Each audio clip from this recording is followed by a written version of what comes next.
ऐतिहासिक मुकदमा भाग 1। भगत सिंह की प्रतिभा और संगठन शक्ति अपने पूरे चरम पर थी।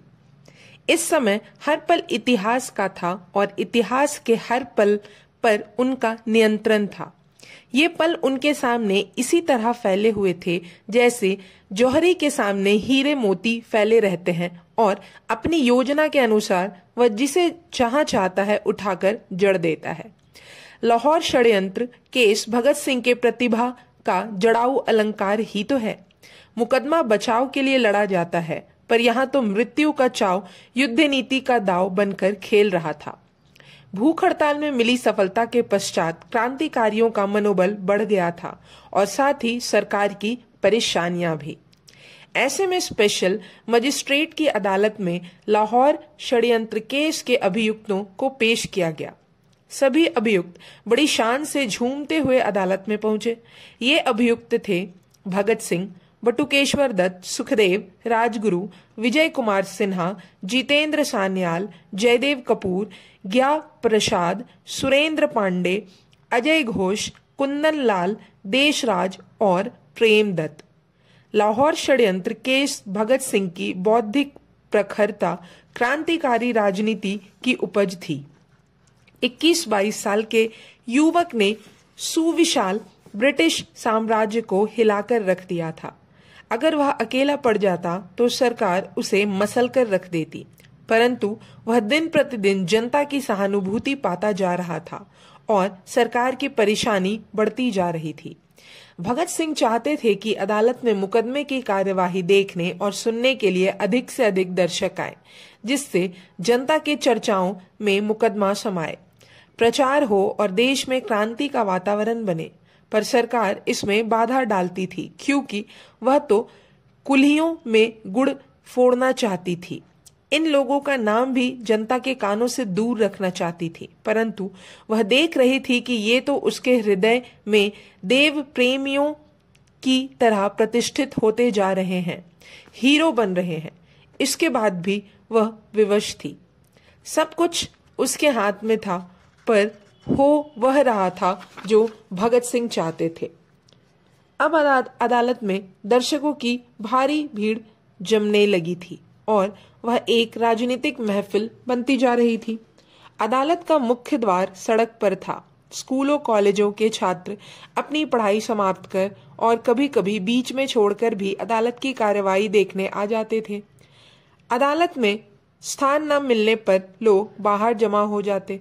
भगत सिंह इस स्थिति का पूरा फायदा उठाते। वे खूब जोर से बोलते थे, जिससे बाहर खड़ी भीड़ सुने और उसमें क्रांति की चेतना जागे। जैसे ही क्रांतिकारी पुलिस की गाड़ी से उतरकर अदालत में पहुंचे, भगत सिंह ने नारा लगाया, इनकलाब जिंदाबाद।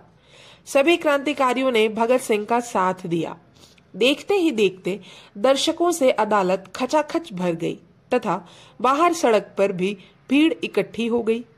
न्यायाधीश आया और कुर्सी पर बैठ गया।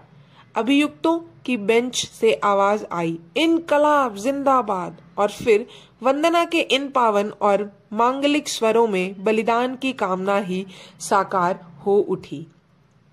सरफरोशी की तमन्ना अब हमारे दिल में है, देखना है जोर कितना बाजुए कातिल में है। वक्त आने दे, बता देंगे तुझे ए आसमां, हम अभी से क्या बताएं क्या हमारे दिल में है। ए शहीदे मुल्कों मिल्लत, मैं तेरी ऊपर निसार, अब तेरी हिम्मत की चर्चा गैर की महफिल में है। सरफरोशी की तमन्ना अब हमारे दिल में है, देखना है जोर कितना बाजुए कातिल में है। कभी वह दिन भी आएगा जब देश आजाद हम होंगे, ये अपनी ही जमी होगी, यह अपना आसमां होगा। शहीदों की चिताओं पर लगेंगे हर बरस मेले, वतन पर मरने वालों का यही बाकी निशान होगा। सरफरोशी की तमन्ना अब हमारे दिल में है, देखना है जोर कितना बाजुए कातिल में है। मजिस्ट्रेट तिल मिलाया, मगर फिर शांत हो गया। ऑर्डर ऑर्डर के साथ कार्रवाई आरंभ हो गई। वही सरकारी वकीलों द्वारा गवाह पेश करने का सिलसिला और क्रांतिकारियों को लुटेरे, कातिल और आतंकवादी बताकर उन्हें कड़ी सी कड़ी सजा दिए जाने की मांग और कार्रवाई की समाप्ति।